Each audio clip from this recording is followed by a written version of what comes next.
बूढ़ी चिड़िया ने बताया, बेटी के घर भोजन करने से मां बाप को यह 3 बड़े पाप भोगने पड़ते हैं। नमस्कार प्रिय दर्शकों, हर हर महादेव। हमारे समाज और संस्कृति में माता पिता का स्थान सबसे ऊंचा माना जाता है। वे अपने बच्चों के पालन पोषण के लिए दिन रात मेहनत करते हैं, अपनी इच्छाओं का त्याग करते हैं और जीवन भर उनकी भलाई के लिए सोचते हैं। लेकिन क्या आपको पता है कि कुछ ऐसे कार्य हैं जिनसे माता पिता को अनजाने में पाप का भागी बनना पड़ता है? हम अक्सर देखते हैं कि शादी के बाद बेटियां अपने माता पिता को आदर और प्रेम के साथ अपने घर बुलाती हैं, उन्हें स्वादिष्ट भोजन कराती हैं और उनके आराम का पूरा ख्याल रखती हैं। लेकिन कई धार्मिक ग्रंथों और पुरानी परंपराओं में इस बारे में एक अलग ही मत बताया गया है। कहा जाता है कि माता पिता को बेटी के घर भोजन नहीं करना चाहिए क्योंकि इससे 3 बड़े पाप लगते हैं। यह सुनने में अजीब जरूर लग सकता है, लेकिन इसके पीछे गहरी मान्यताएं और तर्क हैं। आज हम आपको बताएंगे कि आखिर वे कौन से 3 पाप हैं जो बेटी के घर भोजन करने से माता पिता को भोगने पड़ते हैं और इसका क्या धार्मिक और सामाजिक महत्व है। साथ ही हम इस पर भी चर्चा करेंगे कि क्या ये मान्यताएं आज के समय में भी प्रासंगिक हैं या नहीं। प्रिय दर्शकों, यह कोई साधारण कथा नहीं बल्कि जीवन का गूढ़ सत्य है जो शास्त्रों में भी वर्णित है। जैसे गरुड़ पुराण में कहा गया है कि जो भी कथा या शिक्षा अधूरी छोड़ी जाती है वह पाप का कारण बनती है। इसलिए इस कथा को अंत तक अवश्य सुनें। यदि आप एक सच्चे सनातनी हैं और भगवान श्री राम में अटूट श्रद्धा रखते हैं तो कृपया अभी वीडियो को लाइक करें, चैनल को सब्सक्राइब करें और कमेंट में जय श्री राम लिखकर अपना समर्थन व्यक्त करें। तो आइए बिना किसी देरी के आरंभ करते हैं आज की प्रेरणादायक कथा। प्रिय दर्शकों, एक अद्वितीय समय था जब स्वर्ण भूमि पर महाराज विक्रम सिंह का शासन था। उस युग में देश में कई प्रांत थे और महाराज विक्रम सिंह ने प्रत्येक प्रांत में एक प्रशासक नियुक्त किया था। ये प्रशासक प्रायः राजा के घनिष्ठ संबंधी होते थे। ऐसा ही एक समृद्ध प्रांत था चंद्रपुर, जहां महाराज विक्रम सिंह ने अपने चचेरे भाई वीरेंद्र सिंह को अधिपति बनाया था। वीरेंद्र सिंह की सहायता के लिए 2 मंत्रीगण नियुक्त थे। विद्याधर, जो एक परोपकारी, विनम्र और सहनशील व्यक्ति था, उसकी सरलता और उत्कृष्ट स्वभाव के कारण लोग उसे अत्यधिक पसंद करते थे। दूसरा मंत्री दामोदर था, जो अत्याचारी और कठोर स्वभाव का व्यक्ति था। उसके निष्ठुर व्यवहार के कारण आम जनता उससे अप्रसन्न रहती थी, यहां तक कि वह अपने सहयोगी विद्याधर से भी ईर्ष्या रखता था। एक दिन वीरेंद्र सिंह ने विद्याधर से कहा, मुझे एक ऐसी सेविका चाहिए जो अत्यंत आकर्षक हो तथा संगीत, वादन और अन्य कलाओं में प्रवीण हो। यह सुनते ही दामोदर तत्परता से बोला, ऐसी सेविका तो 1 लाख स्वर्ण मुद्राओं से कम में नहीं मिलेगी। वीरेंद्र सिंह ने गहरी दृष्टि से देखते हुए कहा, क्या तुम यह समझते हो कि 10,000 स्वर्ण मुद्राएं मेरे लिए बहुत अधिक हैं? इतना कहकर उसने तुरंत विद्याधर को 1 लाख स्वर्ण मुद्राएं देने का आदेश दिया। विद्याधर मुद्राएं लेकर अपने निवास स्थान गया और नगर के कुछ प्रतिष्ठित नागरिकों को आमंत्रित किया। उसने कहा, मुझे एक ऐसी सेविका चाहिए जो केवल रूपवती ही नहीं बल्कि समस्त कलाओं में दक्ष हो। इसकी जो भी कीमत हो, परंतु वह मेरे स्वामी की सेवा के योग्य होनी चाहिए।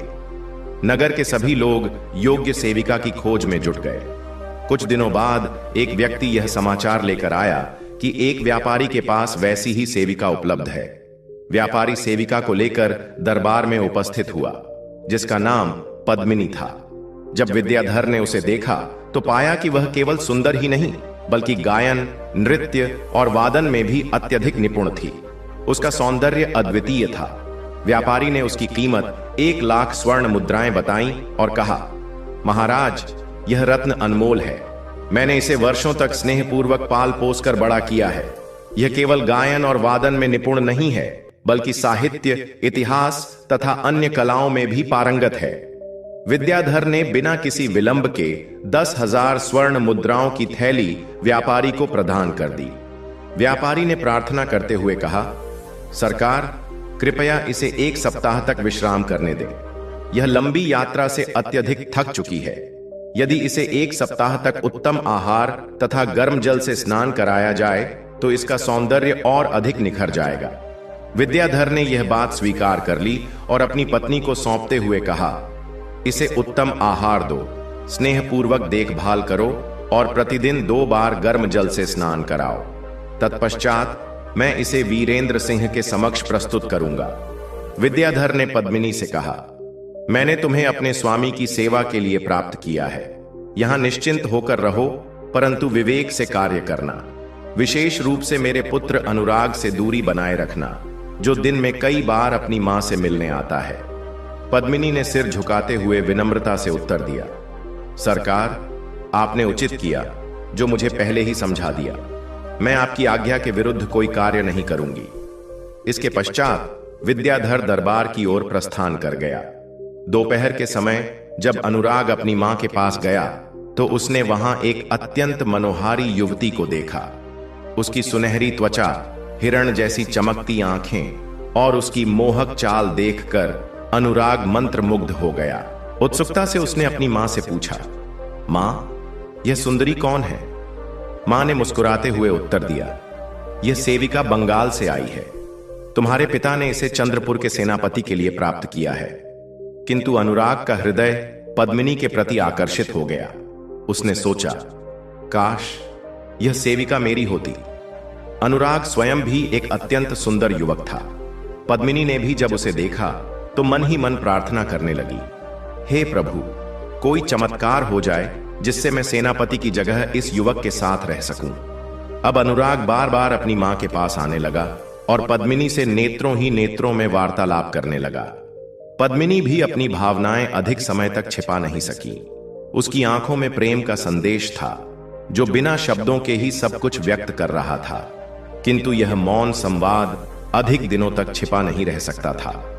अनुराग की माता ने यह सब देख लिया और उसने अपने पुत्र से कहा, पुत्र, अब तुम युवावस्था में प्रवेश कर चुके हो।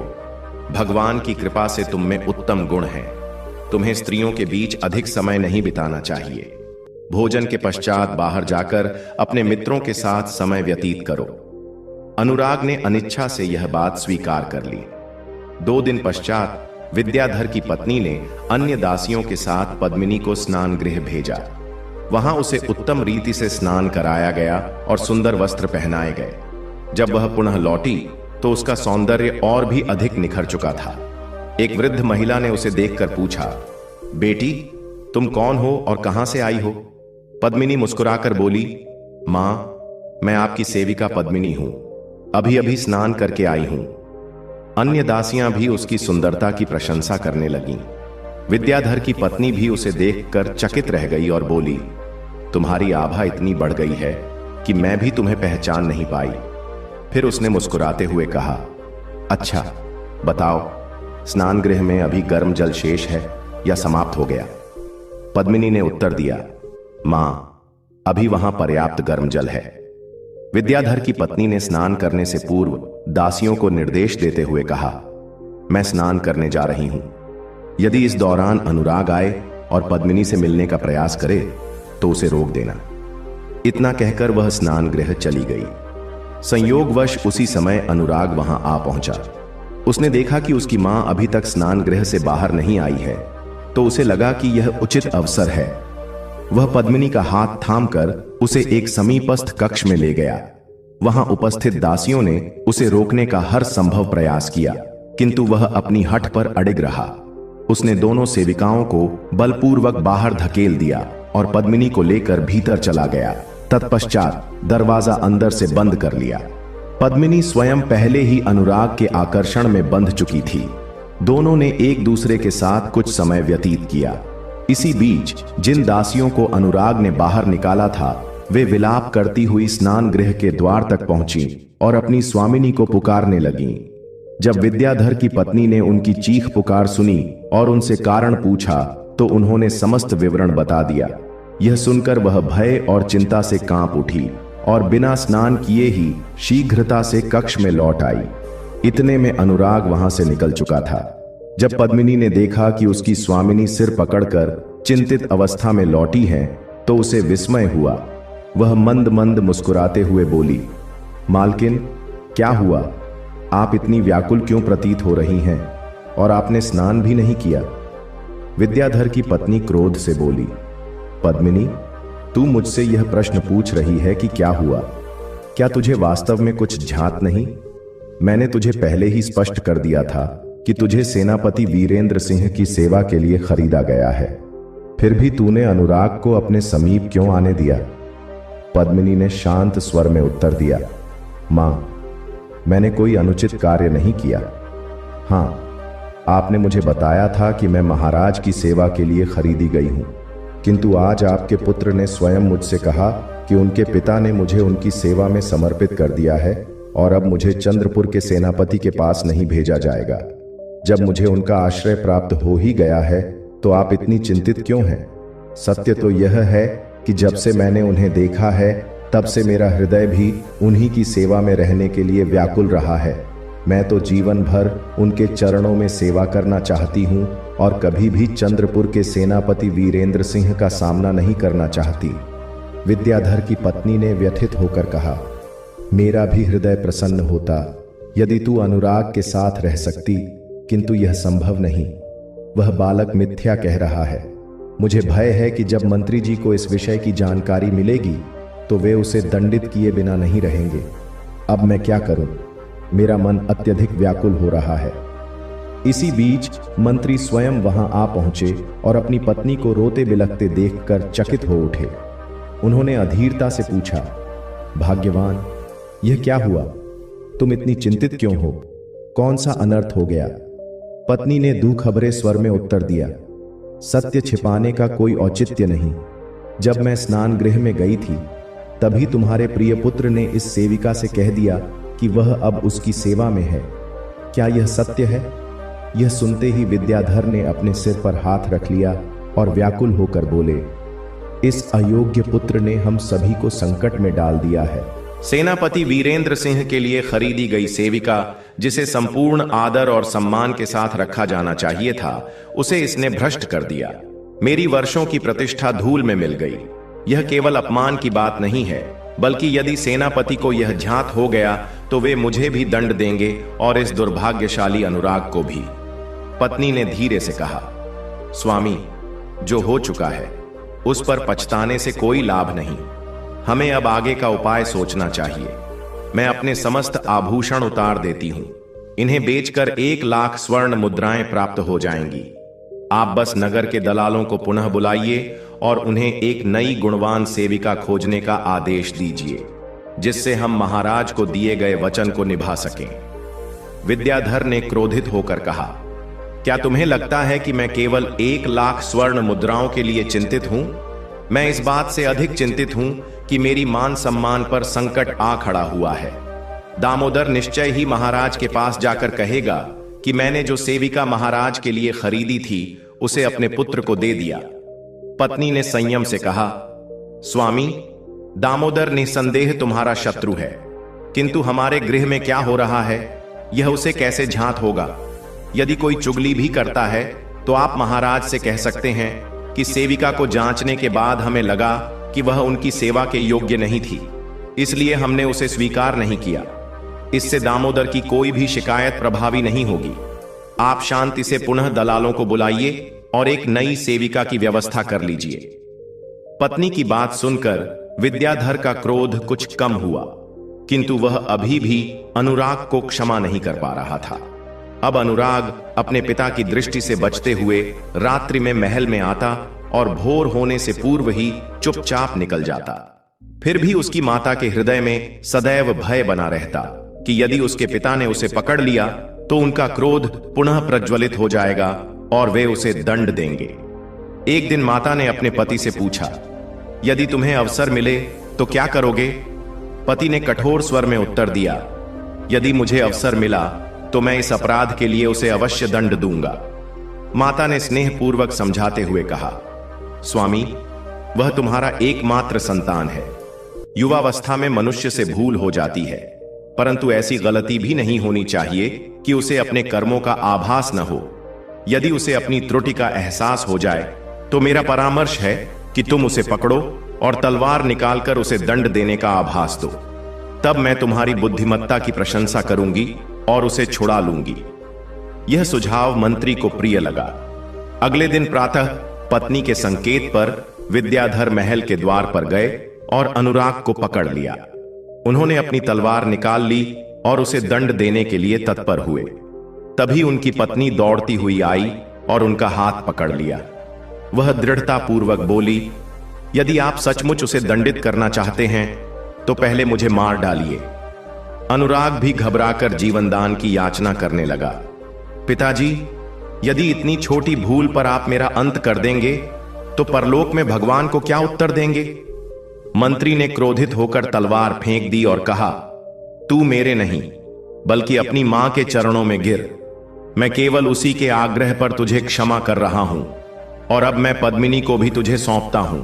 पर ध्यान रखना कि उसके साथ पत्नी जैसा व्यवहार करना, सेविका जैसा नहीं, और किसी भी स्थिति में उसे भविष्य में किसी और को मत सौंपना। इसके बाद अनुराग उल्लासपूर्वक पद्मिनी के साथ रहने लगा और मंत्री भी उन दोनों के प्रेम को देखकर संतोषपूर्वक जीवन व्यतीत करने लगे। अंततः मंत्री ने महाराज वीरेंद्र सिंह के समक्ष वही तर्क प्रस्तुत किया जो उनकी पत्नी ने सुझाया था। इस प्रकार समय तीव्र गति से आगे बढ़ता गया और देखते ही देखते 1 वर्ष व्यतीत हो गया। एक दिन मंत्री गर्म जल से स्नान कर रहे थे, तभी अचानक कुछ ऐसा हुआ कि वे बीच में ही बाहर निकल आए। गर्मी से अचानक ठंड में आने के कारण वे अस्वस्थ हो गए और उनकी हालत लगातार बिगड़ने लगी। वैद्य और हकीमों ने उनकी चिकित्सा करने से इनकार कर दिया। अपने अंतिम क्षणों को निकट आते देख उन्होंने अपने प्रिय पुत्र अनुराग को बुलाया और कहा, पुत्र, मैंने पहले भी कहा था और अब दोबारा कह रहा हूं, पद्मिनी का सदैव सम्मान करना, उसका ध्यान रखना और किसी भी परिस्थिति में उसे त्यागना मत। उसे कभी किसी को सौंपना मत। कुछ ही समय में मंत्री ने अपने प्राण त्याग दिए। अनुराग ने उनका विधिपूर्वक अंतिम संस्कार किया और पूरे 30 दिनों तक पिता के वियोग में शोक मनाया। इस अवधि में उसने किसी मित्र या परिचित को अपने पास आने की अनुमति नहीं दी। धीरे धीरे उसके मित्र उसे सांत्वना देने आने लगे और कुछ ही दिनों में उनके आने जाने का सिलसिला बढ़ने लगा। अनुराग, जो अभी युवा और अनुभवहीन था, उसके अवसरवादी मित्रों ने इस स्थिति का अनुचित लाभ उठाना आरंभ कर दिया। उन्होंने उसे विलासिता और ऐशो आराम में धन लुटाने की सलाह दी, जिससे अनुराग ने दोनों हाथों से धन बहाना शुरू कर दिया। उसके मित्र भी उसकी संपत्ति से अपना स्वार्थ साधने लगे। एक दिन पद्मिनी ने उसे समझाते हुए कहा, तुमने इन स्वार्थी मित्रों पर पहले ही बहुत धन व्यर्थ कर दिया है। अब थोड़ी बुद्धिमानी दिखाओ और इस अपव्यय को रोक दो। अनुराग हंसते हुए बोला, तुम कैसी बातें कर रही हो? मेरे पिता क्या अपने साथ यह धन ले गए? और वैसे भी मैं भी यह संपत्ति अपने साथ नहीं ले जा सकता, तो क्यों ना मैं इसका उपयोग जीवन के आनंद के लिए करूं। कुछ ही दिनों बाद उसका गृह प्रबंधक उसके पास आया और खाता खोलकर उसे संपूर्ण आर्थिक स्थिति बताई।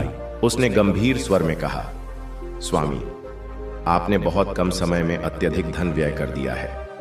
आपके वफादार सेवक इस बर्बादी को सहन नहीं कर पा रहे हैं। उनमें से कई तो नौकरी छोड़कर चले गए हैं। यदि यही स्थिति बनी रही तो मैं भी आपकी सेवा नहीं कर पाऊंगा। अब या तो इस अपव्यय पर रोक लगाइए या फिर मेरा बकाया चुकाकर मुझे भी मुक्त कर दीजिए। प्रबंधक की समझदारी के बावजूद अनुराग ने अपनी फिजूल खर्ची जारी रखी। उसके मित्र अब उससे और अधिक लाभ उठाने लगे। कोई आता और कहता, मुझे आपका वह बाग और उसमें बना भवन बहुत पसंद आया है, कृपया इसे मुझे दे दीजिए। और मूर्ख अनुराग तुरंत वह बाग और मकान उसके नाम लिख देता। इसी प्रकार जब कोई उसके सुंदर अरबी घोड़े या विशालकाय हाथी की प्रशंसा करता तो अनुराग उन्हें भी उपहार में दे देता। कुछ ही समय में ऐसा दिन आ गया जब अनुराग के पास महल के अतिरिक्त कुछ भी शेष नहीं बचा। जो मित्र कभी उसकी प्रशंसा करते थे वे अब उससे मिलने भी नहीं आते थे। जब भी वह किसी को बुलाता या तो लोग आते ही नहीं या बस कुछ क्षण के लिए ठहर कर चले जाते। कोई मित्र अपने घर के काम का बहाना बना लेता तो कोई पत्नी की अस्वस्थता की बात कहकर दूरी बना लेता। इस उपेक्षा से चकित होकर एक दिन पद्मिनी ने कहा, प्रियवर, मैंने पहले ही कहा था कि आपके ये मित्र केवल स्वार्थी हैं। वे सिर्फ आपके धन और ऐश्वर्य के समय साथ थे, लेकिन अब जब आप कठिनाई में हैं, वे सभी किनारा कर चुके हैं। स्थिति इतनी बिगड़ गई कि अनुराग की आय के समस्त स्रोत समाप्त हो गए। धीरे धीरे घर का सामान और दास दासियां बिकने लगे। वेतन भोगी सेवक पहले ही जा चुके थे और महल में भोजन के लिए भी कुछ शेष नहीं रहा। 2 दिन तक भूखे रहने के बाद तीसरे दिन पद्मिनी ने आंसू भरी आंखों से कहा, प्रियतम, अब कोई उपाय शेष नहीं बचा। अब तुम मुझे बाजार में बेच दो और जो धन प्राप्त हो उसी से अपनी किस्मत आजमाओ। अनुराग ने व्यथित होकर कहा, नहीं पद्मिनी, तुम्हें बेचना असंभव है, लेकिन मुझे अपने कुछ मित्रों से आशा है कि वे इस कठिन समय में अवश्य मेरी सहायता करेंगे। पद्मिनी ने शांत भाव से उत्तर दिया, यह तो तुम्हारा भ्रम है। तुम्हारे मित्रों में से कोई भी सच्चा हितैषी नहीं है। अनुराग ने विरोध करते हुए कहा, ऐसा मत कहो। तुम नहीं जानती कि वे कितने अच्छे मित्र हैं। वे निश्चित रूप से मेरी सहायता करेंगे। पद्मिनी चुप हो गई। अगली सुबह अनुराग अपने एक पुराने मित्र के घर कुछ उधार मांगने पहुंचा। द्वार पर एक दासी आई। अनुराग ने अपना नाम बताया तो दासी बोली, आप भीतर आ जाइए, मैं अपने स्वामी को सूचना देती हूं। अनुराग को अंदर बैठाकर दासी अपने स्वामी के पास गई और कहा, स्वामी, आपके मित्र अनुराग जी मिलने आए हैं। मालिक क्रोधित होकर बोला, तूने उसे भीतर क्यों बिठाया? जा, उससे कह दे कि मैं घर पर नहीं हूं। अनुराग ने यह सब चुपचाप सुन लिया था। सेविका बाहर आकर बोली, स्वामी, अभी घर पर उपस्थित नहीं है। अनुराग बिना कुछ कहे उठ खड़ा हुआ और मन ही मन सोचने लगा, यह मित्र तो अत्यंत धूर्त निकला। कल तक मेरी प्रशंसा करता था, मेरे ही दिए गए भवन में निवास करता है और आज मुझसे मिलना भी नहीं चाहता। वह वहां से निकलकर अपने दूसरे मित्र के पास गया, जो पहले वाले से थोड़ा कम समृद्ध था, किंतु वहां भी उसे वही उपेक्षा मिली। इस प्रकार वह अपने 101 मित्रों के पास गया, परंतु किसी ने भी सहायता नहीं की। प्रत्येक ने अलग अलग बहाने बनाकर उसे टाल दिया। निराश होकर अनुराग अपने घर लौटा और अपनी प्रियतमा के समक्ष अपनी पीड़ा व्यक्त की। आंसू बहाते हुए उसने कहा, यह संसार कितना स्वार्थी हो चुका है। जो लोग कल तक मेरी प्रशंसा करते नहीं थकते थे, वे आज मुझसे एक शब्द भी नहीं बोलना चाहते। मेरा हाल उस वृक्ष के समान हो गया है जिसके फल रहने तक लोग उसकी छाया में विश्राम करते थे, लेकिन जब फल समाप्त हो गए तो कोई उसकी ओर देखना भी उचित नहीं समझता। पद्मिनी ने गंभीर स्वर में कहा, अब तुम्हें यथार्थ का ज्ञान हो गया है ना? मैंने पहले ही समझाया था कि ये सभी लोग स्वार्थी हैं, किंतु तुमने मेरी बात को अनदेखा कर दिया। खैर, अब बीते समय पर शोक मत करो, बल्कि यह सोचो कि आगे क्या करना है। फिर वह आगे बोली, अब ऐसा कोई परिधान, आभूषण या अन्य वस्तु शेष नहीं बची जिसे बेचा जा सके। सेविकाएं तो पहले ही बिक चुकी हैं। यदि मकान भी बेच दिया जाए तो हम निवास कहां करेंगे? इसलिए मेरा सुझाव है कि तुम मुझे सेविकाओं की मंडी ले चलो। तुम्हें स्मरण होगा कि तुम्हारे पिता ने मुझे 10,000 सिक्कों में खरीदा था। अब मेरा उतना मूल्य तो नहीं मिलेगा, लेकिन कम से कम आधी कीमत तो अवश्य प्राप्त हो जाएगी। तुम उन रुपयों से व्यापार आरंभ करना और जब व्यापार में लाभ होने लगे तो मुझे पुनः खरीद लेना।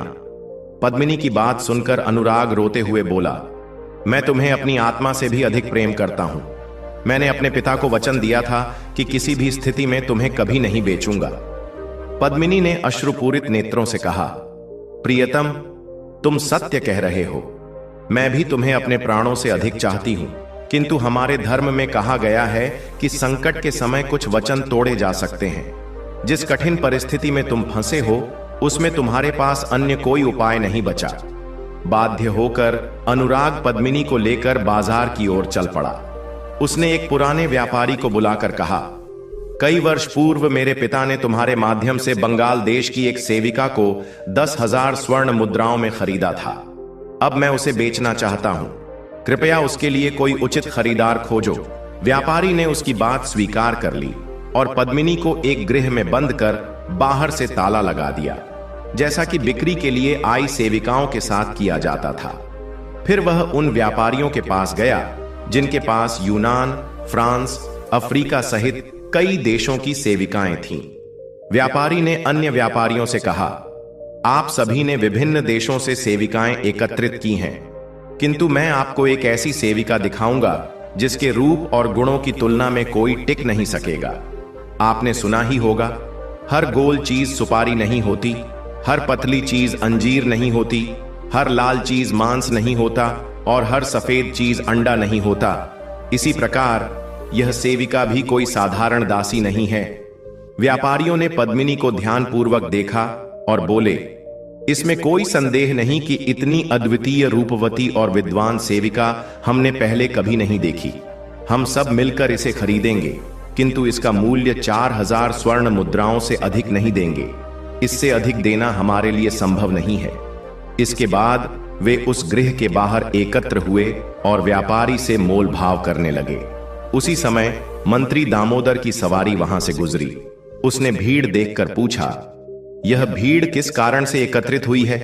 व्यापारी ने उत्तर दिया, यह सभी लोग एक सेविका को खरीदने के लिए आए हैं और उसका मूल्य 4000 सिक्के तय कर रहे हैं। दामोदर ने कहा, मुझे भी एक उत्कृष्ट सेविका की आवश्यकता है, मुझे इसे दिखाओ।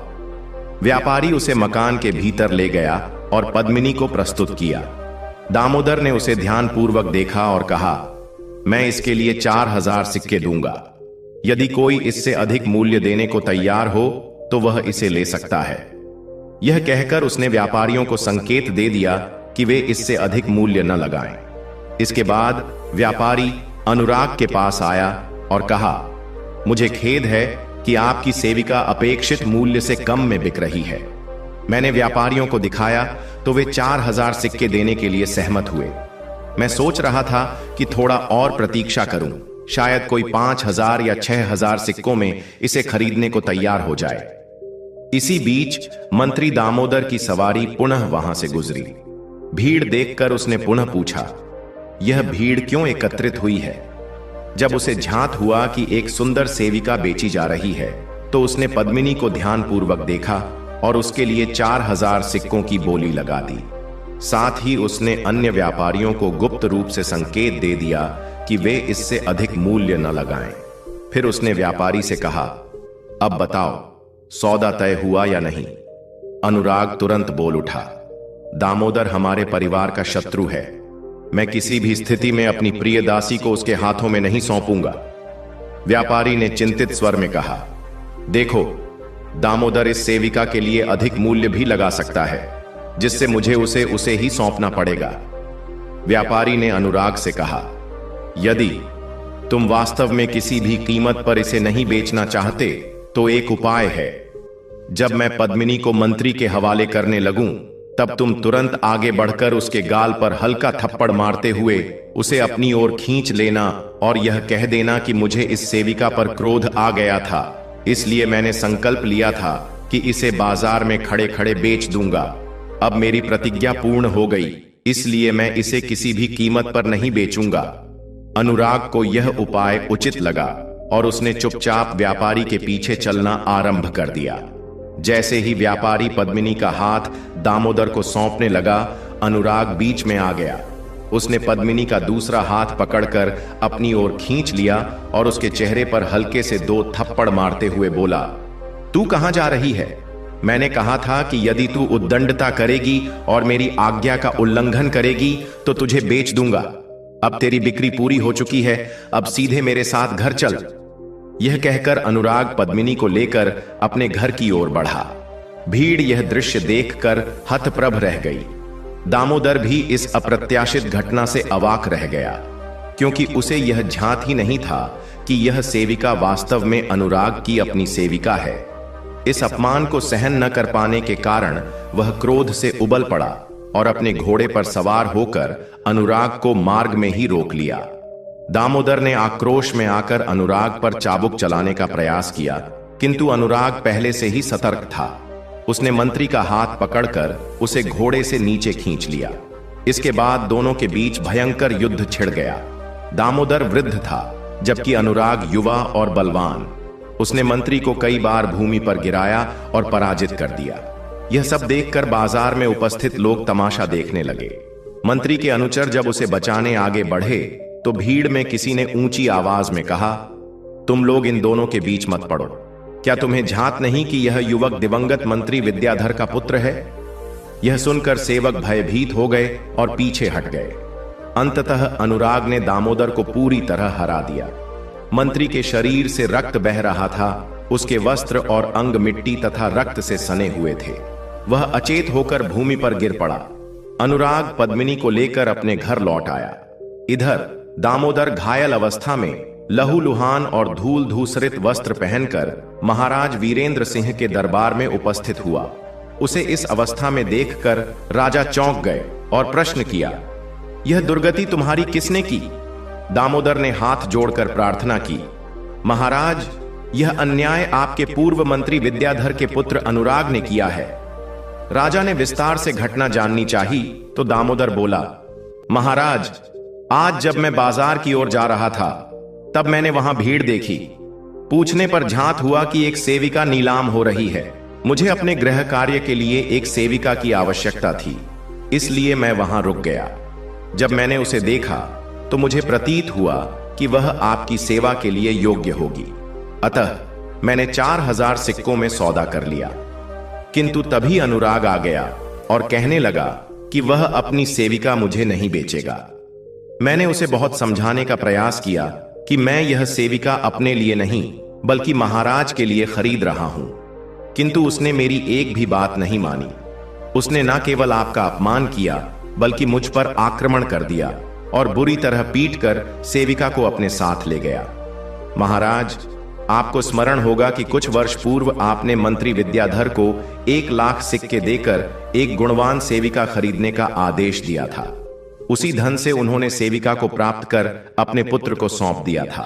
तब से वह सेविका अनुराग के पास ही है। अब जब उसके पिता का निधन हो चुका है, तब अनुराग ने अपनी संपूर्ण संपत्ति विलासिता में नष्ट कर दी है। अब उसके पास केवल एक मकान और यही सेविका शेष है। भूख और निर्धनता से त्रस्त होकर उसने सेविका को बेचने का निश्चय किया, किंतु मुझसे शत्रुता के कारण उसने यह अनर्थ कर दिया। यह सुनकर महाराज वीरेंद्र सिंह को पुरानी बातें स्मरण हो आईं और वे क्रोध से भर उठे। उन्होंने दामोदर को विदा किया और अपने एक विश्वास पात्र सरदार को आदेश दिया, तुम 40 सैनिकों के साथ जाओ, अनुराग और उसकी सेविका को बंदी बनाकर दरबार में प्रस्तुत करो। उसका मकान जब्त कर उसे ढा दिया जाए। यह सरदार अनुराग के पिता का अत्यंत निकटस्थ मित्र था। वह सीधे अनुराग के घर पहुंचा और उसे गुप्त रूप से महाराज की आज्ञा सुनाते हुए बोला, यह 40 सिक्के लो, मेरे पास अभी इतना ही धन है। तुरंत सेविका को लेकर यहां से कहीं दूर भाग जाओ, अन्यथा तुम्हारी और उसकी जान को संकट में डाला जाएगा। मैं भी यहां से चला जाऊंगा, क्योंकि यदि कोई मुझे देख ले और महाराज को सूचना दे दे तो मुझे भी कठोर दंड दिया जाएगा। यह कहकर सरदार शीघ्रता से वहां से चला गया। इधर अनुराग ने यह समाचार पद्मिनी को सुनाया। फिर वह उसे लेकर मकान के पीछे के प्रांगण की दीवार तोड़कर वहां से भाग निकला। वे शीघ्र ही एक निकटवर्ती नदी के किनारे पहुंचे। संयोगवश उसी समय एक छोटा जहाज स्वर्ण भूमि की ओर प्रस्थान करने वाला था। जैसे ही अनुराग और पद्मिनी उस पर सवार हुए, जहाज ने लंगर उठा लिया और स्वर्ण भूमि की ओर चल पड़ा। कुछ समय पश्चात वही सरदार अपने सैनिकों के साथ अनुराग के घर के द्वार पर क्रोधित भाव से दस्तक देने लगा, मानो वह वास्तव में उसे गिरफ्तार करने आया हो। भीतर से कोई प्रतिक्रिया न मिलने पर सैनिकों ने बलपूर्वक द्वार तोड़ दिया। अंदर प्रवेश करते ही सरदार ने आदेश दिया, घर के प्रत्येक कोने की अच्छी तरह से जांच करो और अनुराग तथा उसकी सेविका को ढूंढ निकालो। सिपाहियों को वहां न तो कोई वस्त्र मिला और न ही कोई व्यक्ति। उन्होंने पड़ोसियों से पूछताछ की, लेकिन सभी ने यही उत्तर दिया कि उन्हें कुछ भी जानकारी नहीं कि वह कहां गया। सरदार ने यह पूरी घटना महाराज के समक्ष प्रस्तुत की। महाराज वीरेंद्र सिंह क्रोध से भर उठे और बोले, उसका घर जब्त कर उसे समतल कर दो और नगर में यह घोषणा करवा दो कि जो भी अनुराग को पकड़कर लाएगा उसे 1000 स्वर्ण मुद्राओं का इनाम दिया जाएगा। यदि किसी ने उसे या उसकी सेविका को शरण दी तो उसे और उसके परिवार को मृत्यु दंड दिया जाएगा। उधर अनुराग और पद्मिनी का जहाज स्वर्ण भूमि पहुंच चुका था। जहाज के कप्तान ने यात्रियों से कहा, यह नगर अत्यंत आश्चर्यजनक है। यहाँ कुछ ही क्षणों में एक निर्धन व्यक्ति समृद्ध हो सकता है, किंतु विदेशियों को अत्यधिक सतर्क रहने की आवश्यकता है। स्वर्ण भूमि पहुंचने के पश्चात अन्य व्यापारी अपने अपने गंतव्य की ओर प्रस्थान कर गए, जबकि अनुराग ने जहाज के कप्तान को 5 सिक्के किराए के रूप में देकर अपनी सेविका पद्मिनी के साथ नगर में प्रवेश किया। यह नगर उसके लिए पूरी तरह अपरिचित था। उसे समझ नहीं आ रहा था कि कहां ठहरना उचित रहेगा। बहुत देर तक भटकने के पश्चात दोनों एक उद्यान में पहुंचे, जो नदी के किनारे स्थित था और जिसका द्वार खुला हुआ था। उन्होंने उद्यान के कुंड में अपने हाथ पैर धोए, जल ग्रहण किया और एक दालान में विश्राम करने के लिए बैठ गए। वे दोनों अत्यंत थके हुए थे। जैसे ही वे लेटे, उन्हें तुरंत गहरी नींद आ गई। यह उद्यान महाराज विक्रम सिंह का था, जहां वे प्रायः रात्रि विश्राम हेतु आया करते थे। इस उद्यान में दिन रात दीपक जलते रहते थे और एक विशाल बारादरी थी, जिसकी ऊंची छत से संपूर्ण नगर प्रकाशित होता था। इस बारादरी में 80 दरवाजे थे, जो बिल्लौर से निर्मित थे। उद्यान का संरक्षक हकीम साहब इस स्थान की देखरेख करता था और बिना उसकी अनुमति के कोई भी यहां प्रवेश नहीं कर सकता था। संयोगवश उस दिन वह थोड़ी देर के लिए उद्यान का द्वार खुला छोड़कर बाहर चला गया था।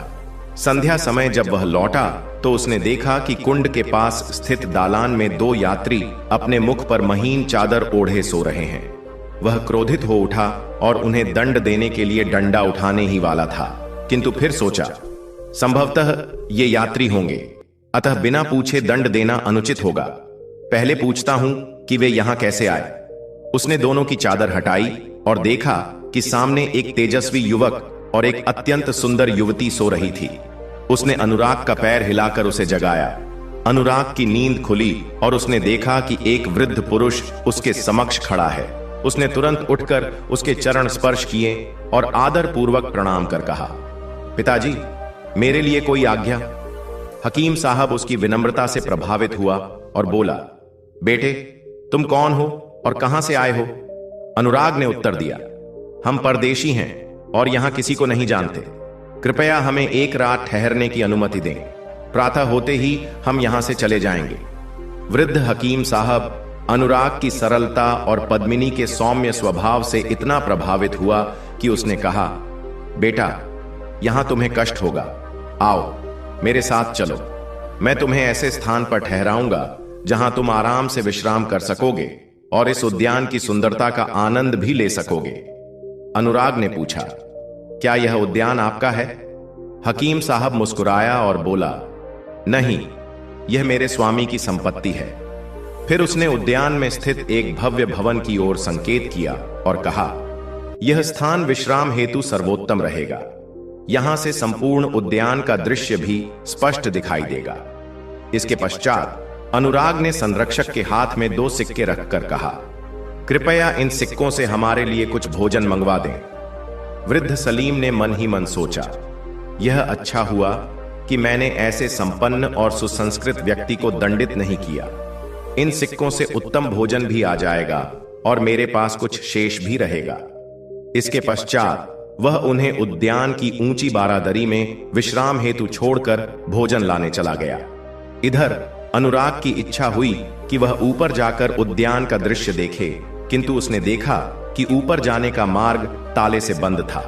जैसे ही संरक्षक भोजन लेकर आया, अनुराग ने विनम्रता से पूछा, क्या आप हमें ऊपर ले जाकर उद्यान का दृश्य दिखा सकते हैं? हकीम साहब ने चाबी निकालकर ताला खोल दिया। दोनों ऊपर गए और वहां का अद्भुत दृश्य देखकर अत्यंत प्रसन्न हुए।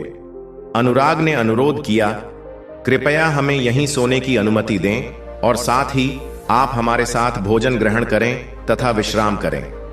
वृद्ध ने सोचा, संभवतः आज महाराज नहीं आएंगे, अन्यथा वे पहले ही कोई संदेश भेज देते। उसने मन में विचार किया कि ऐसे उदार व्यक्ति की बात अस्वीकार नहीं करनी चाहिए।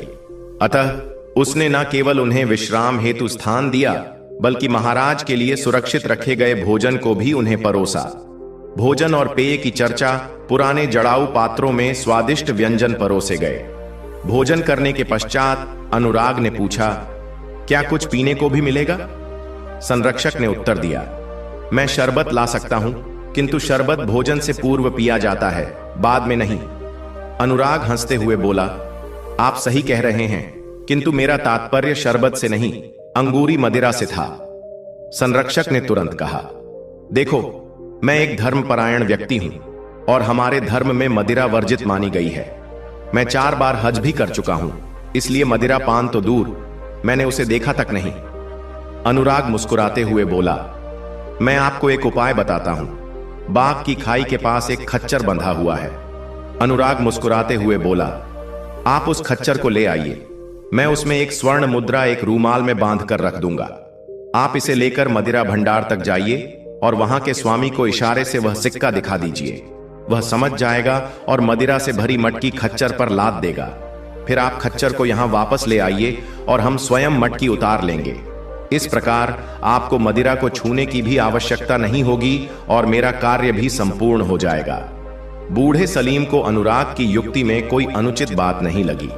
उसने वैसा ही किया जैसा अनुराग ने कहा था। खच्चर लौटने पर अनुराग ने मटकी उतारी और वृद्ध से कहा, आपने हम पर बहुत कृपा की है, अब कृपया थोड़ा और उपकार करें और हमारे लिए कुछ ताजे फल भी ले आइए। उद्यान के संरक्षक ने यह भी स्वीकार कर लिया।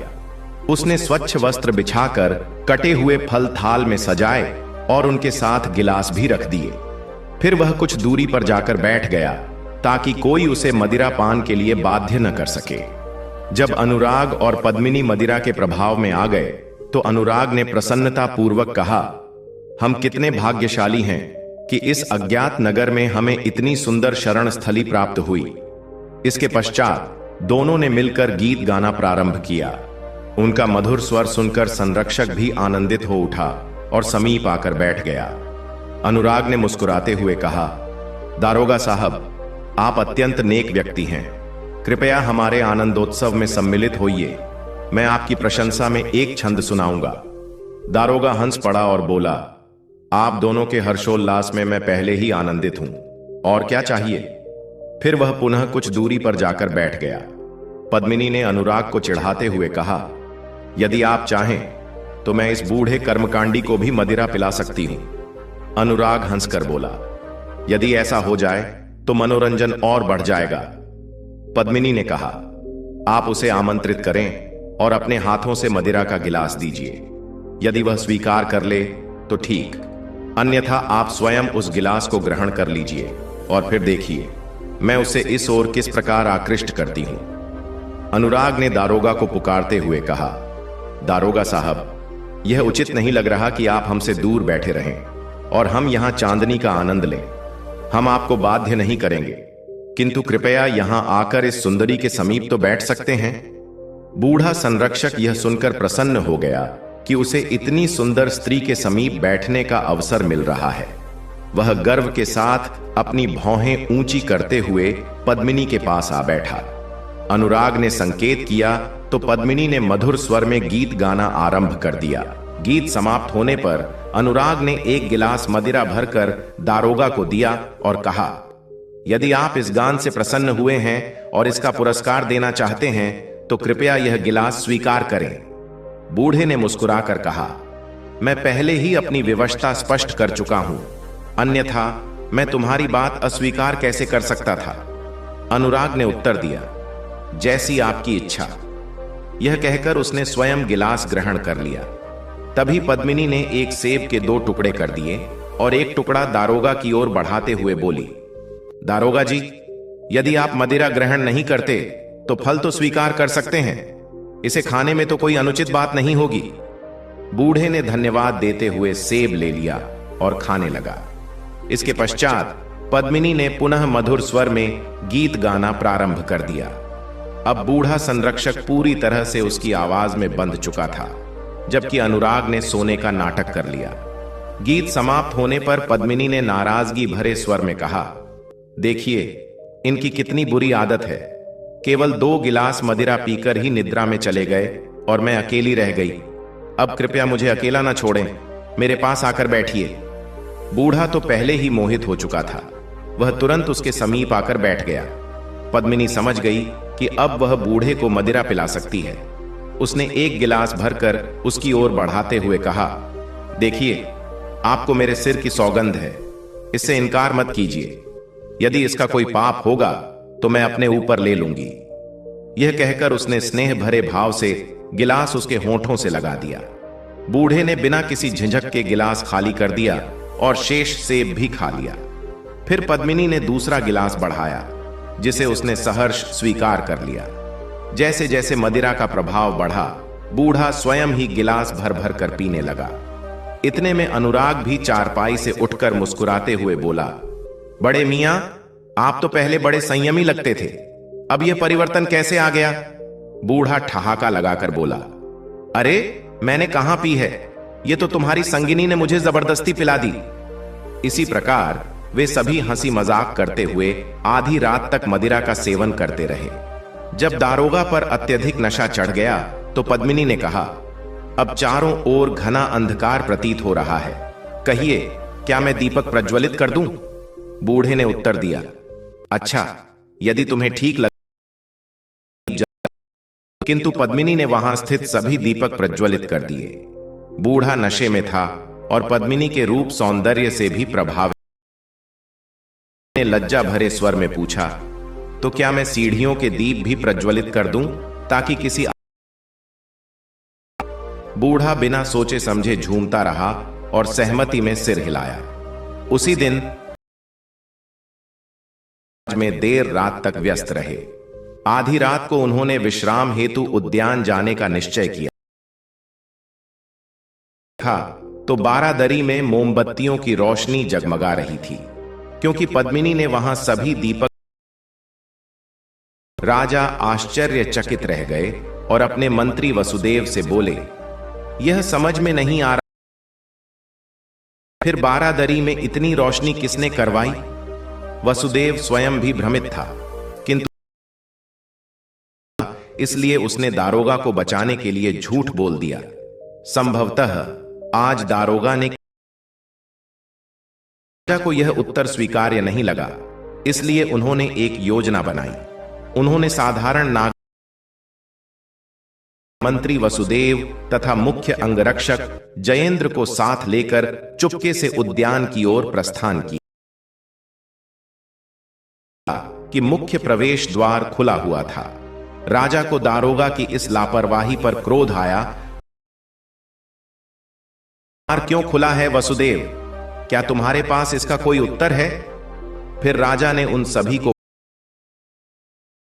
कर ऊपर छत की ओर बढ़े ताकि यह देख सकें कि भीतर क्या चल रहा है। युवक के साथ एक अनुपम रूपवती स्त्री बैठी थी और बूढ़ा दारोगा मदिरा का गिलास था। हे परम सुंदरी, मैंने अभी तक तुम्हारा गायन पूरी तरह से नहीं सुना, कृपया बाद मैं भी तुम्हारे लिए गाऊंगा। किंतु वह स्त्री गाने के स्थान पर बेसुरे स्वर में कुछ गाने कि उसे गायन का ज्ञान नहीं था और वह केवल प्रयास कर रही थी। यह देखकर राजा को अत्यंत सोचा, इस दारोगा को क्या हो गया? यह तो अत्यंत संयमी और ईमानदार व्यक्ति था। मंत्री वसुदेव को संकेत किया, देखो यहां क्या चल रहा है। फिर राजा बोले, यदि यह स्त्री अच्छा गाती है तो मैं इसे क्षमा कर दूंगा। वे दोनों छुपकर सुनने लगे। कुछ ऐसा गाओ कि मन प्रसन्न हो जाए। पद्मिनी ने उत्तर दिया, यदि यहां कोई बांसुरी होती सुनना चाहते हैं, यदि संभव हो तो कोई बांसुरी ले आइए। बूढ़ा झूमते झूमते अपनी बांसुरी निकाल लाया। जैसे ही पद्मिनी ने बांसुरी बजाना आरंभ किया, राजा ने मंत्री से कहा,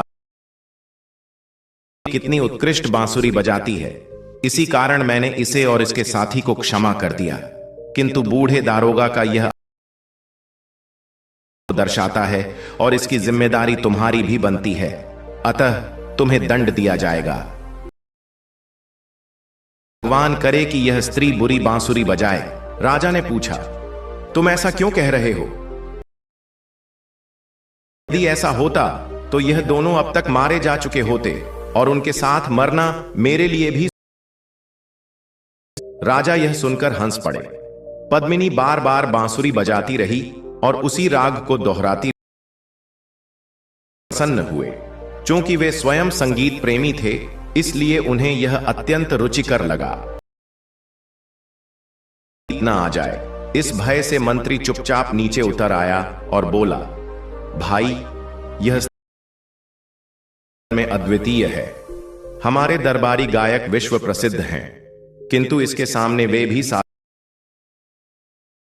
हूं कि पास जाकर इसका संगीत सुनूं, किंतु मुझे समझ नहीं आ रहा कि यह कैसे संभव होगा।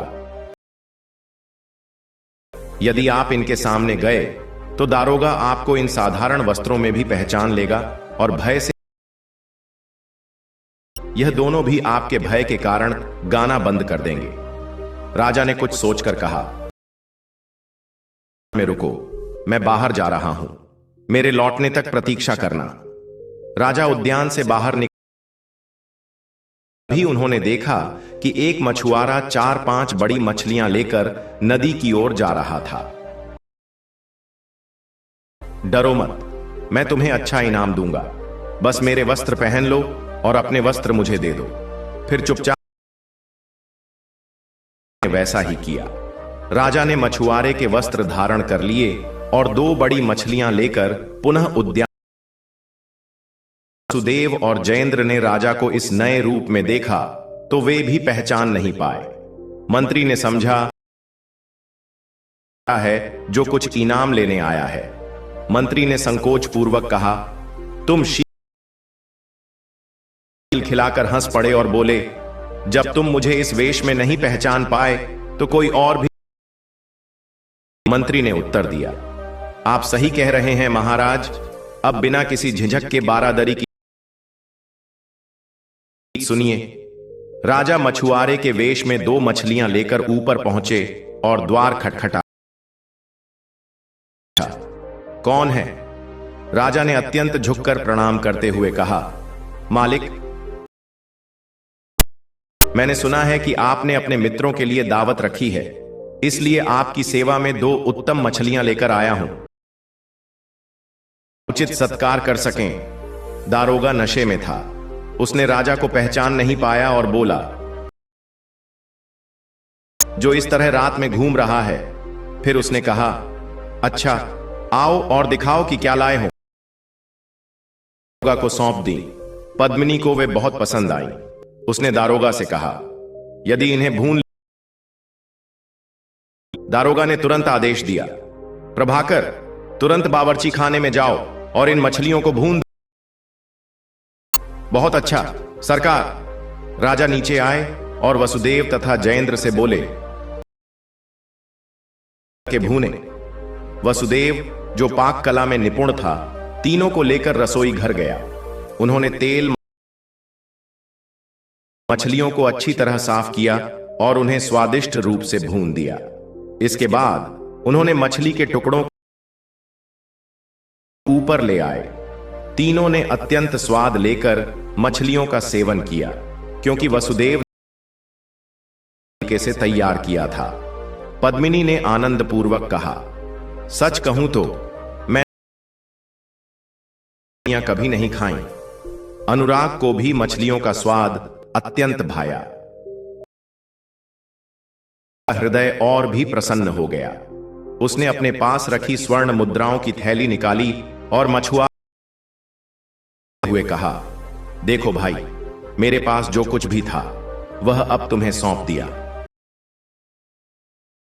आते जब मैं सच में इनाम देने की स्थिति में था, तब तुम देखते कि मैं कितनी उदारता से इनाम चाहे उसी में संतुष्ट हो जाओ। राजा ने थैली खोली तो देखा कि उसमें 24 स्वर्ण मुद्राएं रह गए कि कोई इतनी उदारता कैसे दिखा सकता है कि केवल पकी हुई मछलियों के बदले में 24 सिक्के दे। मालिक, भगवान आपको अनंत युगों तक सुख और समृद्धि प्रदान करे। मैंने अपने पूरे देखा। यदि आप बुरा न माने तो मैं एक विनती करना चाहता हूं। मैंने आपकी देखा है और ऐसा प्रतीत होता है कि उन्हें इस कला का अत्यधिक शौक है। मुझे भी संगीत सुन आप अनुमति दें तो मैं कुछ क्षण यहां बैठकर उनकी वादन कला देख लूं और फिर आशीर्वाद लेकर अपने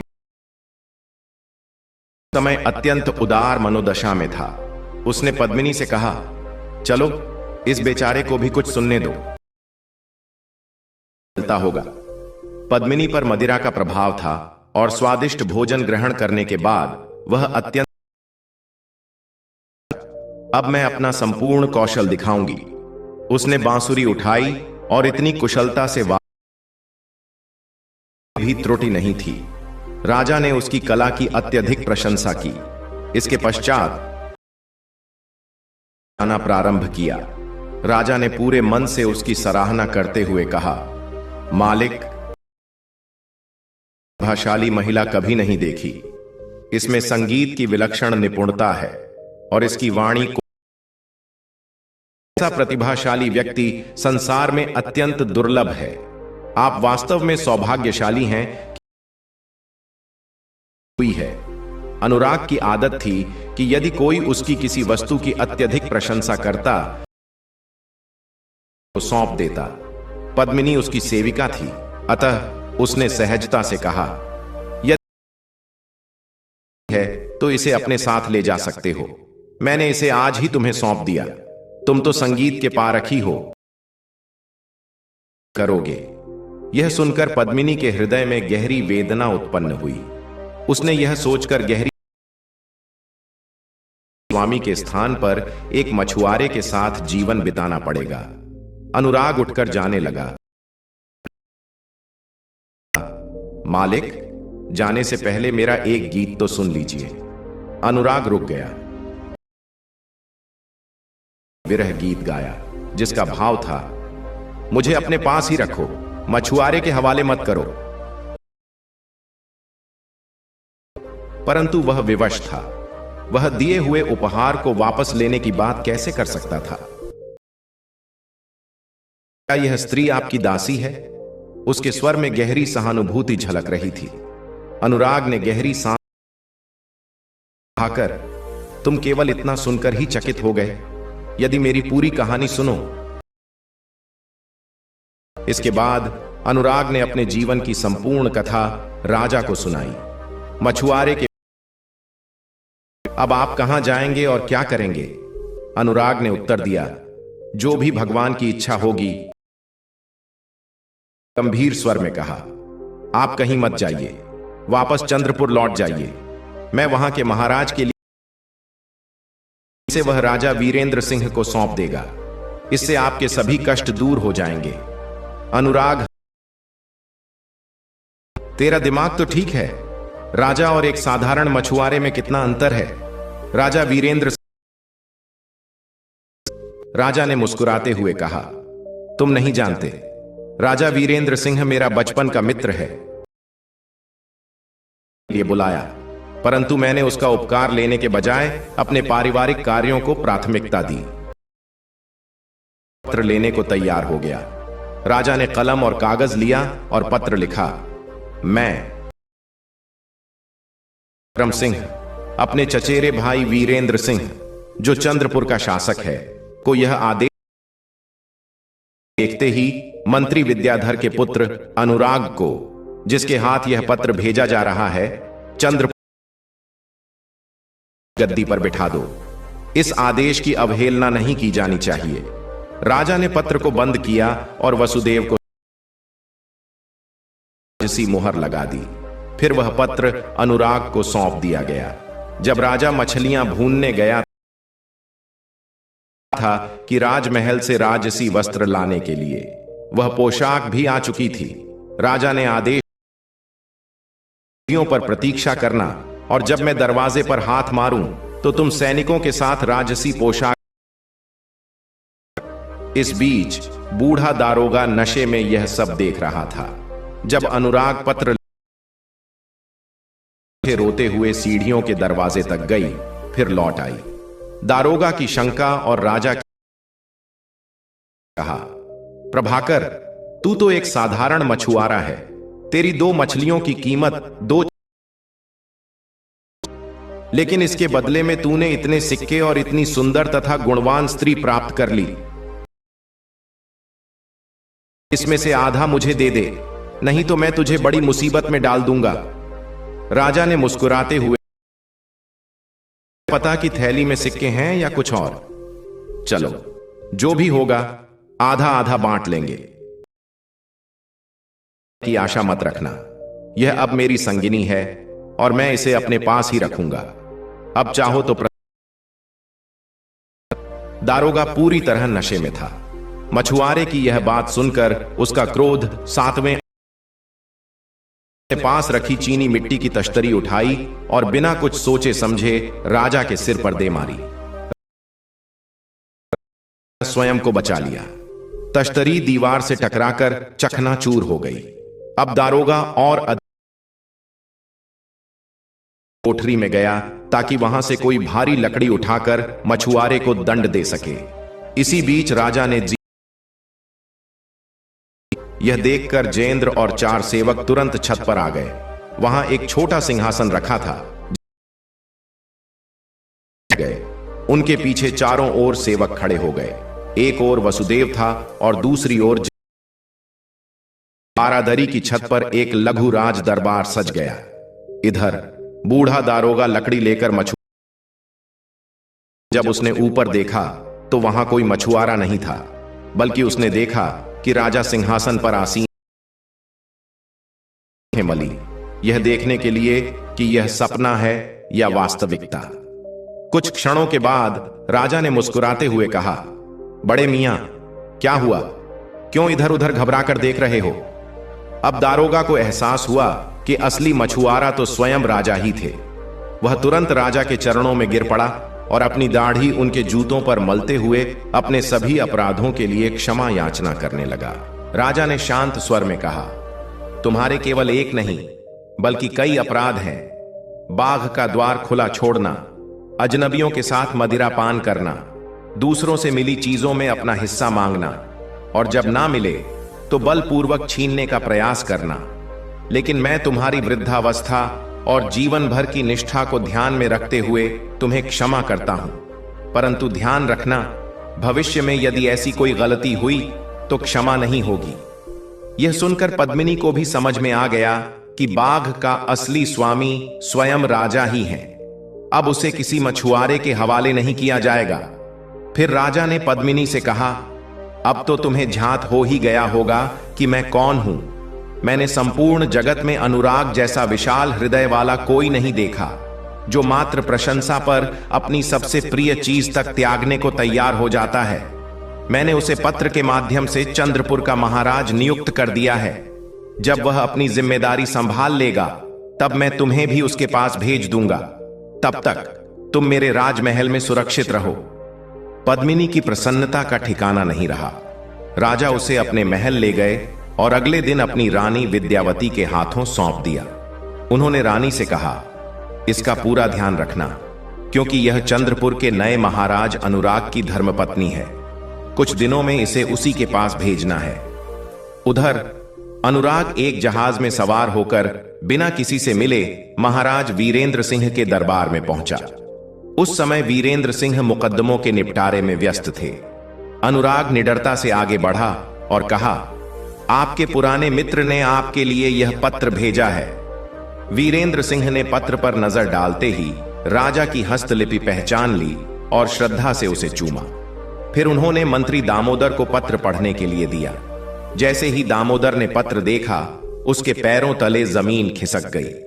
उसने आतंकित होकर बहाना बनाया और बाहर जाकर राजा की मुहर लगे पत्र को अपने दांतों से फाड़कर निगल लिया।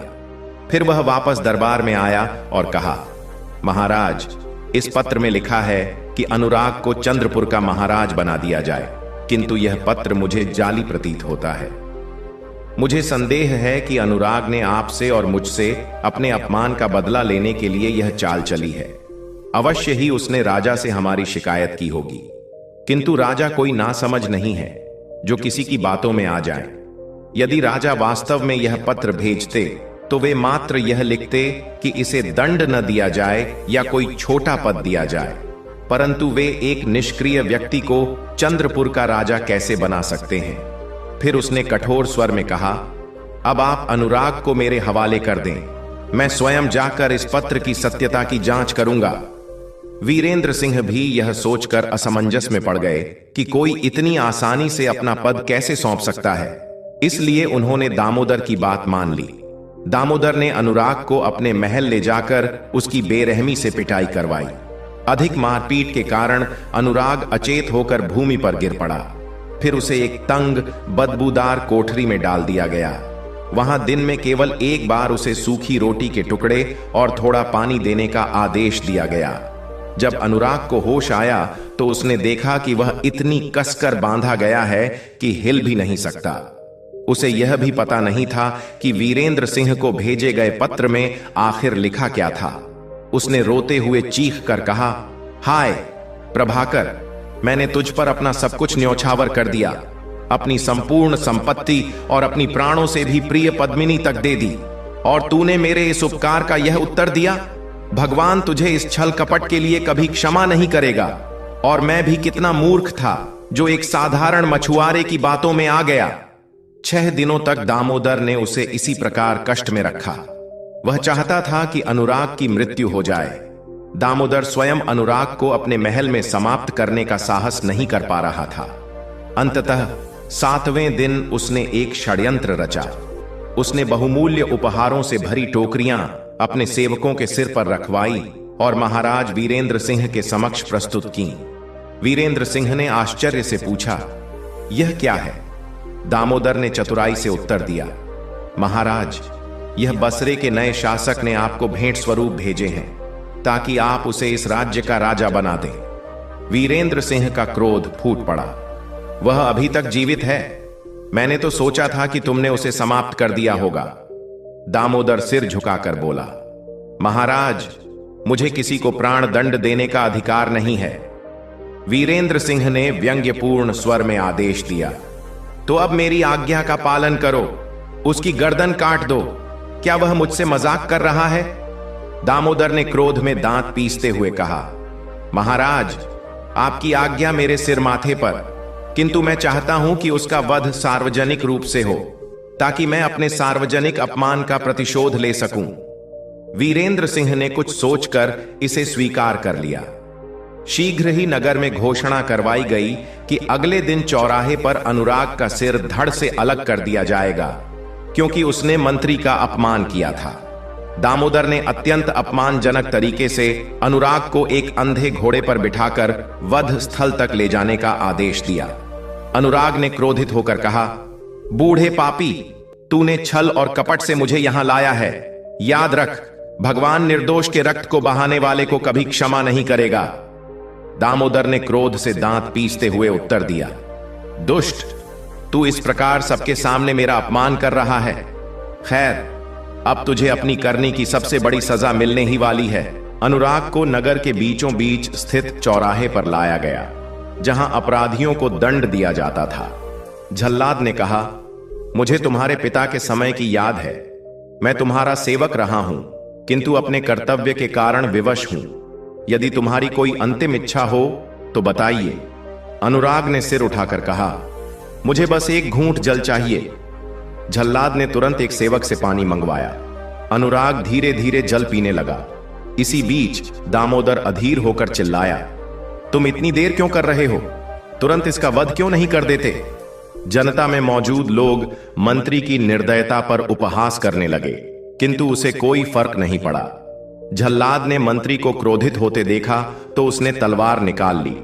जैसे ही वह वार करने को था, वीरेंद्र सिंह ने महल की खिड़की से सिर बाहर निकालकर जोर से कहा, रुको, इसे अभी मत मारो। मुझे दिख रहा है कि एक विशाल सेना हमारी ओर बढ़ रही है। पहले यह पता लगाओ कि क्या हो रहा है। दामोदर यह नहीं चाहता था कि अनुराग जीवित रहे। उसने जल्दबाजी में कहा, यह तो भीड़ है जो इस पापी का वध देखने आई है। आप झल्लाद को तुरंत आदेश दें कि वह अपना कार्य पूरा करे। वीरेंद्र सिंह ने ध्यानपूर्वक देखा और कहा, नहीं, यह तो एक सैन्य दल है। झल्लाद, रुक जाओ, पहले देखता हूं कि कौन आ रहा है। कुछ समय बाद जब पद्मिनी को उसकी रानी के पास भेज दिया गया था, तो राजा विक्रम सिंह अनुराग और उसकी सेविका को भूल गए थे। परंतु एक दिन महल में उन्होंने किसी का अत्यंत करुण विरह गीत सुना। राजा चकित रह गए कि इतना दुखदायक गीत कौन गा रहा है। पूछताछ करने पर सेवकों ने बताया, यह वही सेविका गा रही है जिसे आपने अपने संरक्षण में रखा था। वह अनुराग से बिछड़ने के दुख में विरह गीत गा रही है। राजा का हृदय द्रवित हो उठा। उन्होंने तुरंत मंत्री वसुदेव को बुलाकर कहा, अनुराग के मामले में अब और विलंब नहीं होना चाहिए। तुम मेरी आज्ञा और सेना लेकर चंद्रपुर जाओ। यदि दामोदर ने उसे छल से मार डाला है तो उसे वहीं दंडित करना, और यदि वह जीवित है तो उसे और वीरेंद्र सिंह को मेरे समक्ष प्रस्तुत करना। अनुराग के सौभाग्य से वसुदेव ठीक उसी समय चंद्रपुर पहुंचा जब झल्लाद तलवार उठाए हुए था। जब उनकी सेना नगर में पहुंची तो जनता ने प्रसन्नता से उनका स्वागत किया और उन्हें मार्ग प्रदान किया। वसुदेव सीधे वीरेंद्र सिंह के दरबार में पहुंचे। वीरेंद्र सिंह सिंहासन से उतरकर स्वयं उनके स्वागत के लिए आगे बढ़े। वसुदेव ने सीधे पूछा, अनुराग का क्या हाल है? क्या उसका वध कर दिया गया? वीरेंद्र सिंह ने उत्तर दिया, नहीं, वह जीवित है। वसुदेव बोले, उसे तुरंत मेरे समक्ष लाया जाए। तत्काल अनुराग को रस्सियों में जकड़कर लाया गया। वसुदेव ने उसकी रस्सियां खोल दी और राजा का फरमान प्रस्तुत किया। इसके बाद उसी रस्सी से दामोदर को बांध दिया गया। वसुदेव वहीं ठहरे और अगले दिन अनुराग, वीरेंद्र सिंह और दामोदर, जो अब कैदी बन चुका था, को लेकर स्वर्ण भूमि की ओर प्रस्थान कर गए।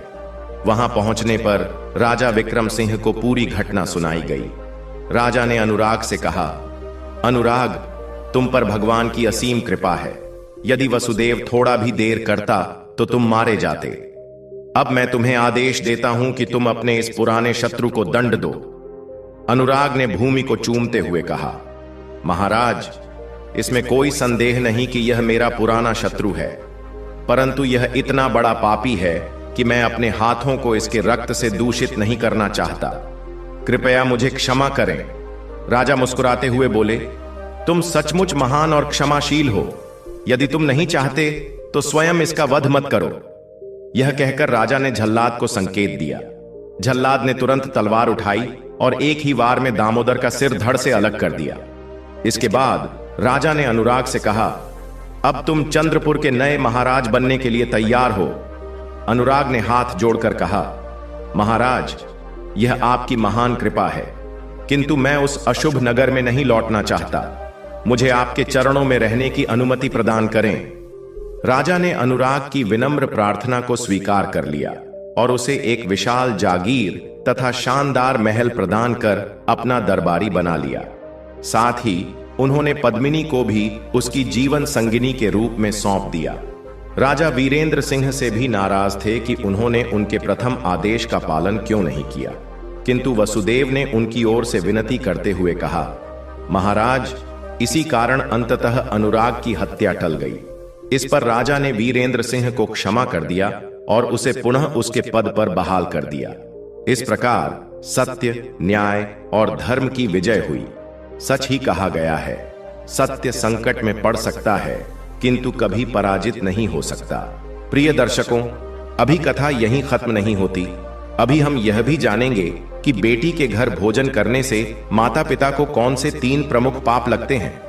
1. आर्थिक निर्भरता का पाप। माता पिता को हमेशा आत्मनिर्भर रहने की सीख दी जाती है। जब वे बेटी के घर जाकर भोजन करते हैं तो यह संकेत देता है कि वे अब अपने पैरों पर खड़े नहीं हैं और अपने दामाद पर आश्रित हो गए हैं। हिंदू धर्मशास्त्रों में इसे अशुभ माना गया है, क्योंकि माता पिता को हमेशा दाता की भूमिका में रहना चाहिए, ग्रहण करने वाले की नहीं। शास्त्रों में कहा गया है, पिता पुत्रम न लघते स्वल्प भिक्षा न याच्यते, अर्थात पिता को अपने संतान से धन या भोजन नहीं मांगना चाहिए, क्योंकि इससे उनकी गरिमा और संचित पुण्य कम हो सकते हैं। यदि माता पिता बेटी के घर भोजन पर निर्भर हो जाते हैं तो उनके पूर्व जन्मों के पुण्य क्षीण हो सकते हैं और आर्थिक संकट के कारण उन्हें मानसिक पीड़ा का भी सामना करना पड़ सकता है। 2. दामाद पर भार बनने का पाप। बेटी का घर उसका ससुराल होता है और वहां की संपत्ति पर अधिकार उसके पति दामाद का होता है। यदि माता पिता बार बार बेटी के घर भोजन करने जाते हैं तो यह संकेत देता है कि वे किसी और के घर की संपत्ति पर निर्भर हो रहे हैं। हिंदू समाज और धर्मशास्त्रों में इसे अनुचित माना गया है। क्योंकि माता पिता को स्वाभिमान और आत्मसम्मान के साथ जीना चाहिए। यदि माता पिता अक्सर दामाद के घर जाकर भोजन करने लगते हैं तो यह बेटी और उसके ससुराल पक्ष में मतभेद और विवाद का कारण बन सकता है। मनुस्मृति में कहा गया है, स्वकर्मणा स्वजीवनम अन्यस्य न भुज्यते, अर्थात मनुष्य को अपने कर्म से ही जीवन यापन करना चाहिए, न कि दूसरों की कमाई पर निर्भर रहना चाहिए। इसलिए बेटी के घर भोजन करना माता पिता के लिए अनुचित माना जाता है, क्योंकि यह उनके स्वाभिमान को ठेस पहुंचा सकता है और समाज में भी असम्मानजनक समझा जाता है। 3. पुण्य नष्ट होने का पाप शास्त्रों में कहा गया है।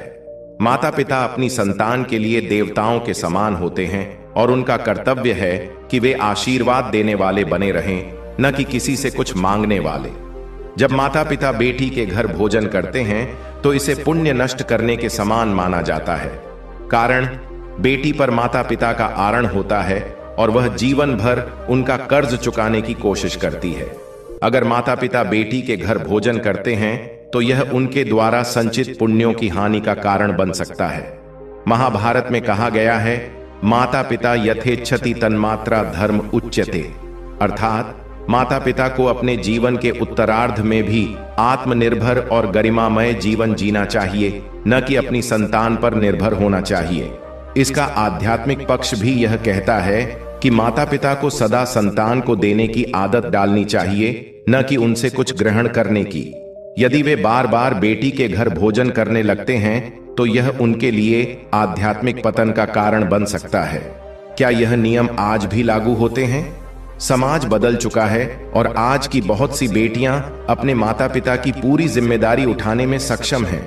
कई बार माता पिता अकेले होते हैं और उनके लिए बेटी ही एकमात्र सहारा होती है। ऐसे में यदि माता पिता बेटी के घर भोजन करते हैं तो इसे किसी भी रूप में गलत नहीं माना जाना चाहिए, किंतु इस मान्यता का असली संदेश आत्मनिर्भरता और स्वाभिमान बनाए रखना है।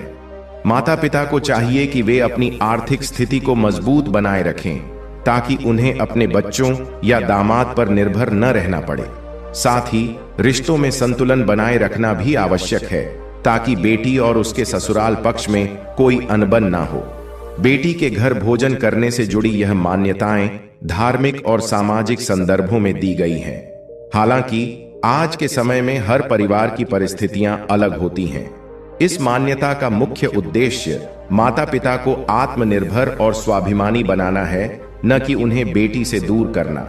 यदि आवश्यकता हो तो बेटी के घर भोजन करना अनुचित नहीं है, लेकिन इसे आदत न बनाया जाए और माता पिता को हमेशा अपने सम्मान और गरिमा को बनाए रखना चाहिए। अगर आपको यह जानकारी अच्छी लगी हो और आप ऐसे ही और भी रोचक और ज्ञानवर्धक वीडियो देखना चाहते हैं तो अभी सब्सक्राइब करें और बेल आइकन दबाएं ताकि आपको हर नई वीडियो की सूचना सबसे पहले मिले। धन्यवाद। फिर मिलेंगे एक नई रोचक और प्रेरणादायक कथा के साथ।